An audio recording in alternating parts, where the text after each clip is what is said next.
Hello students. अभी तक हमने कंस्ट्रक्टर टॉपिक पर पढ़ा है पैरामीटराइज कंस्ट्रक्टर लास्ट वीडियो में। अब हम यहाँ पे पढ़ने वाले हैं कंस्ट्रक्टर ओवरलोडिंग। कंस्ट्रक्टर ओवरलोडिंग का मतलब ये होता है कि हम यहाँ पर एक से ज्यादा कंस्ट्रक्टर्स डिफाइन करने वाले हैं। अभी तक हमने जितने भी प्रोग्राम्स बनाए थे उन सभी प्रोग्राम्स में हमने सिर्फ एक कंस्ट्रक्टर डिफाइन करा था, और वो कंस्ट्रक्टर तब कॉल होता था जब हमारा ऑब्जेक्ट क्रिएट हो रहा होता था, चाहे वो डिफॉल्ट कंस्ट्रक्टर हो चाहे वो पैरामीटराइज कंस्ट्रक्टर हो। और हमने एक ही कंस्ट्रक्टर बनाया था। लेकिन अब हम यहाँ पर कंस्ट्रक्टर ओवरलोडिंग के लॉजिक के थ्रू हम यहाँ पर एक से ज्यादा कंस्ट्रक्टर्स बनाकर देखने वाले हैं कि हमारे कंस्ट्रक्ट ओवरलोड किस तरीके से होते हैं। यहाँ पर हमें कुछ बातों का ध्यान रखना बहुत ज्यादा जरूरी होता है कि कंस्ट्रक्टर ओवरलोड जब आप कर रहे होते हैं तो उनमें हम डिफरेंस कैसे रखेंगे, क्योंकि उनका नाम तो हमें सेम ही रखना है जो क्लास का नाम रहता है, तभी तो वो कंस्ट्रक्टर कहलाता है। तो हम उनमें डिफरेंस ऐसे रखेंगे कि जो उसके आर्ग्यूमेंट है कंस्ट्रक्टर के, उनके टाइप या फिर नंबर ऑफ आर्ग्यूमेंट्स अलग अलग होने चाहिए। आपने अगर 10 कंस्ट्रक्टर्स बनाए हैं तो उन 10 के 10 कंस्ट्रक्टर का नाम तो सेम रहेगा, लेकिन उनमें चेंजेस किस तरीके से हम पता कर पाएंगे कि दोनों एक दूसरे से अलग हैं। या तो उनके आर्ग्यूमेंट्स के डेटा टाइप अलग होंगे या तो नंबर ऑफ आर्ग्यूमेंट्स अलग होंगे। किसी में 2 आर्ग्यूमेंट होगा, किसी में 1 आर्ग्यूमेंट होगा। अगर दोनों में ही 2 आर्ग्यूमेंट है तो हो सकता है एक जो कंस्ट्रक्टर है उसका आर्ग्यूमेंट दोनों इंटीजर टाइप के होंगे और यहाँ पर जो दूसरा कंस्ट्रक्टर है उसके आर्ग्यूमेंट फ्लोट टाइप के होंगे, या फिर इंट फ्लोट फ्लोट इंट। तो ये चेंजेस हमें रखने हैं हमारे कंस्ट्रक्टर्स में, तभी हम कंस्ट्रक्टर ओवरलोडिंग परफॉर्म कर पाते हैं। ये बिल्कुल टू कॉपी है हमारा फंक्शन ओवरलोडिंग की तरह ही, लेकिन फंक्शन ओवरलोडिंग टॉपिक हम बहुत ब्रीफ में पढ़ेंगे हमारे आने वाले वीडियोस में। अभी हम हमारे कंस्ट्रक्टर टॉपिक से रिलेटेड कंस्ट्रक्टर ओवरलोडिंग पढ़ेंगे। सो यहाँ पर हम हमारा जो प्रोग्राम था स्टूडेंट क्लास का उसी को कंटिन्यू करते हैं और उसी के थ्रू हम समझते हैं कि कंस्ट्रक्टर ओवरलोड कैसे कर सकते हैं। तो हमारी जो क्लास का नाम था वो था स्टूडेंट, और यहाँ पर हम अब नेम ना डिफाइन करते हुए हम सिर्फ रोल नंबर के थ्रू समझते हैं कि कंस्ट्रक्टर ओवरलोड हम कैसे कर सकते हैं। तो यहाँ पर हम बना रहे हैं हमारा data member roll for roll number, और अब पब्लिक एक्सेस मॉडिफाइड करके हम यहाँ पर बना रहे हैं हमारे कंस्ट्रक्टर। सो पहला कंस्ट्रक्टर है हमारा स्टूडेंट, और इस कंस्ट्रक्टर में हम बाय डिफॉल्ट रोल नंबर को वैल्यू दे देते हैं 1। So roll equals to 1। हमने यहाँ पे रोल को इनिशियलाइज कर दिया। अब हम दूसरा कंस्ट्रक्टर बना रहे हैं। ये तो था हमारा कौन सा कंस्ट्रक्टर, डिफॉल्ट कंस्ट्रक्टर।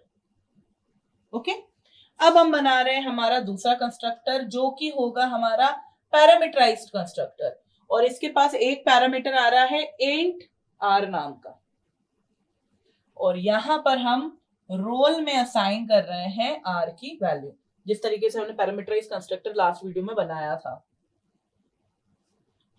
तो अब हमारे पास 2 कंस्ट्रक्टर हो गए हैं, लेकिन दोनों ही कंस्ट्रक्टर में डिफरेंस है, और वो डिफरेंस क्या है, इनके आर्ग्यूमेंट्स में। हमने यहाँ पर इनके आर्ग्यूमेंट्स अलग अलग दिए हैं। ओके, ये थे हमारे कंस्ट्रक्टर। इसके बाद हमारे पास था डिस्प्ले फंक्शन, तो वो बना देते हैं हम यहाँ पर वॉइड डिस्प्ले, और इस डिस्प्ले फंक्शन में हम प्रिंट करा रहे हैं cout roll number equals to roll, और ये हमारा डिस्प्ले फंक्शन ओवर हो गया, ये हमारी क्लास ओवर हो गई, सेमीकोलन। अब हम बना रहे हैं हमारा मेन फंक्शन।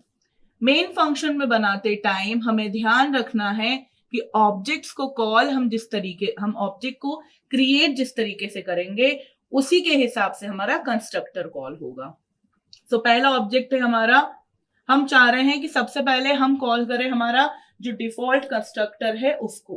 तो डिफॉल्ट कंस्ट्रक्टर के लिए हमें एक भी पैरामीटर देने की जरूरत नहीं है, तो यहाँ पर ऑटोमेटिकली कंपाइलर ये समझ जाएगा कि यहाँ पर इस वाले कंस्ट्रक्टर को बुलाया जा रहा है।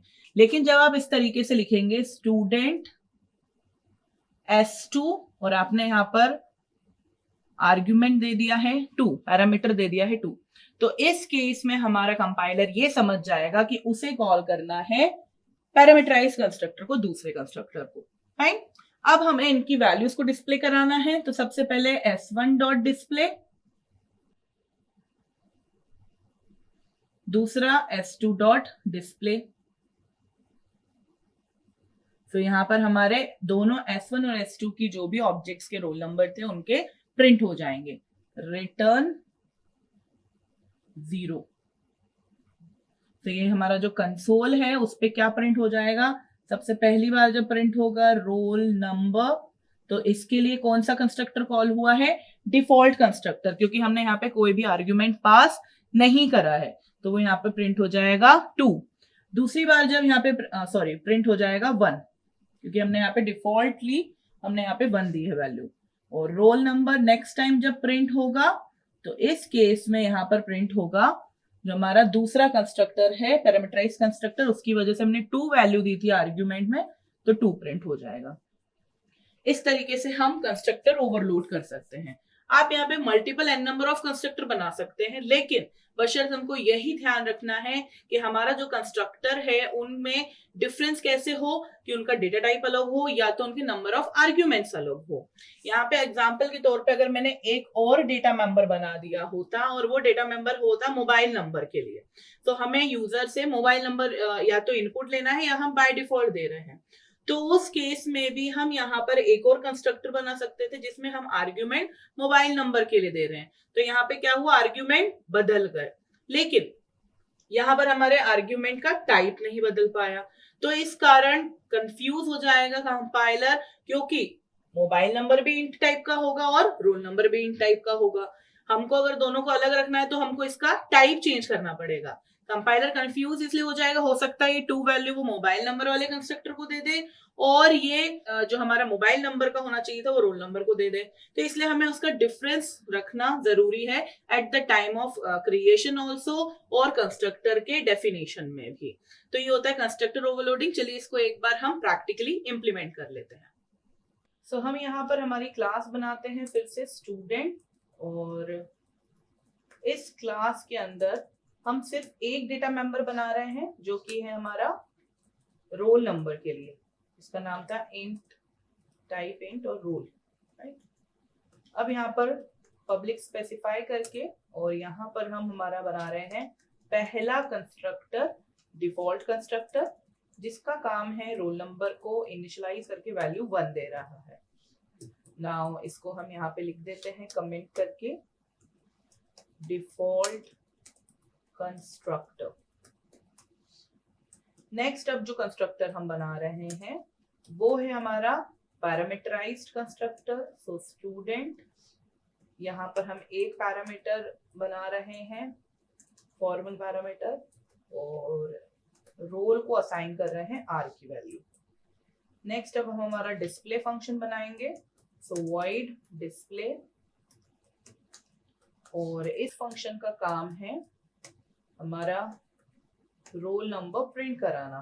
तो यहाँ पर हम प्रिंट करा रहे हैं रोल नंबर इक्वल्स टू, और यहाँ पर हम यूज कर रहे हैं रोल को प्रिंट करा रहे हैं।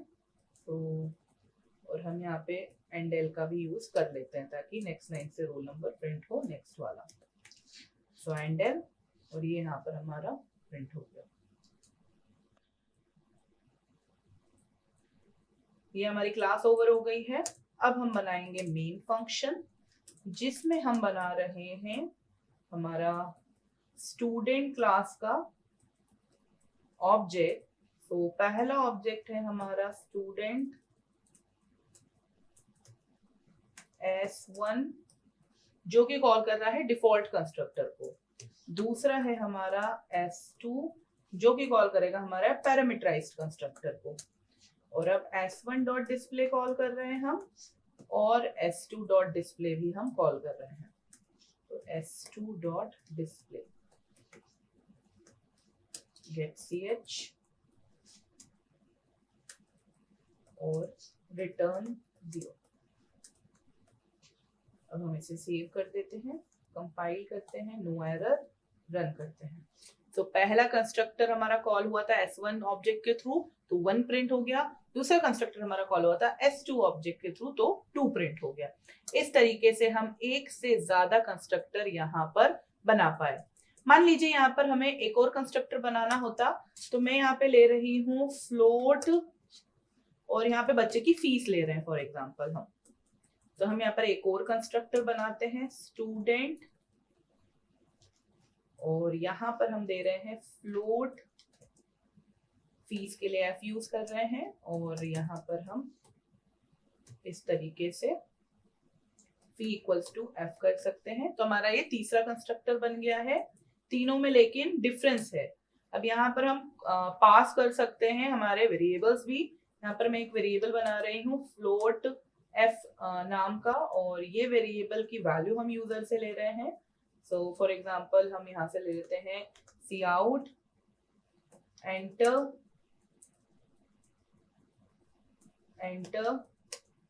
स्टूडेंट फीस, तो सबकी फीस यहाँ आ जाएगी। तो यहाँ पर हम सी इन करेंगे और यहाँ पर हम f यूजर से ले रहे हैं।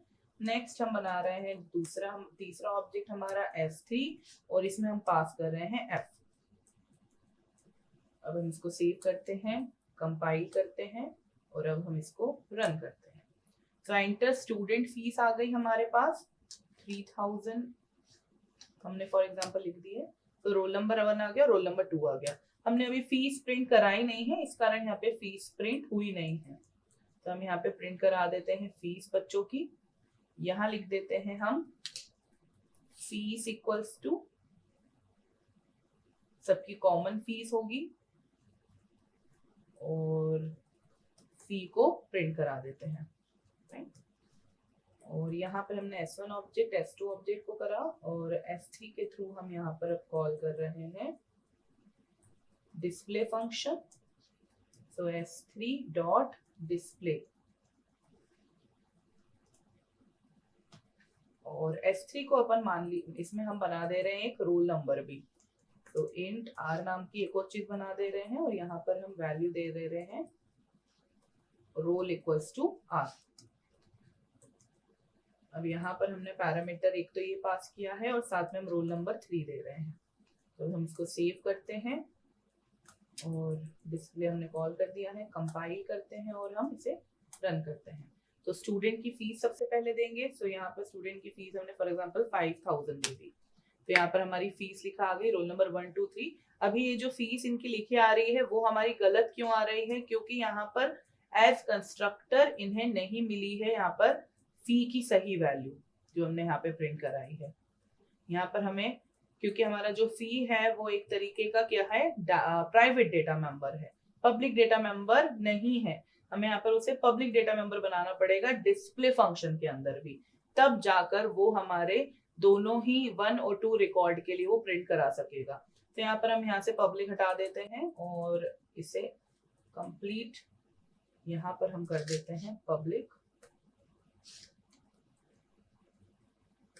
अब हम इसे सेव करते हैं, कंपाइल करते हैं।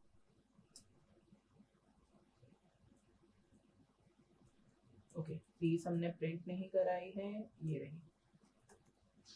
अब हम इसे सेव करते हैं, कंपाइल करते हैं और रन करते हैं। एंटर फीस 5000 यहाँ पे। Okay, fees default constructor run करा, हमारा पैरामीटराइज्ड कंस्ट्रक्टर रन करा। दोनों में ही हमने फीस की वैल्यू जो है वो हमने अपडेट नहीं करी थी। यहाँ पर हमें फीस की वैल्यू ऑब्जेक्ट के साथ में देना जरूरी होता है, तो हम यहाँ पे इसको by default value display function के अंदर ही दे सकते हैं। तो यहाँ हमने इसको फीस को कर देते हैं 5000।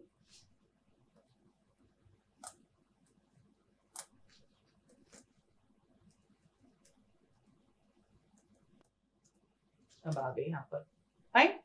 हमने यहाँ पे बाय डिफॉल्ट वैल्यूज की 5000 कर दी है, तो यहाँ पर भी हम उसको अलग से f फंक्शन बनाने की जरूरत नहीं रहेगी, क्योंकि हम यहाँ पे उसको बाय डिफॉल्ट वैल्यू दे रहे हैं। S1 डॉट डिस्प्ले के लिए जब कॉल होगा स्टूडेंट 1 के लिए डिस्प्ले फंक्शन, तब हमारी बाय डिफॉल्ट वैल्यू प्रिंट हो जाएगी। S2 के लिए कॉल होगा तब भी हमारी बाय डिफॉल्ट वैल्यू प्रिंट हो जाएगी। S3 के लिए जब कॉल होगा, अगर हमने डिस्प्ले फंक्शन के अंदर लिखा होगा फी वेरिएबल तो वो बाय डिफॉल्ट उसकी प्रिंट होगी, लेकिन अगर हमने क्लास एरिया में लिखा होगा तो वो हमारे जो S3 के साथ में हम दे रहे थे वो वाला प्रिंट होगा f की वैल्यू। तो ये था हमारा कंस्ट्रक्टर ओवरलोडिंग, और कंस्ट्रक्टर ओवरलोडिंग के थ्रू हम मल्टीपल कंस्ट्रक्टर्स बना पाए हमारे क्लास के अंदर।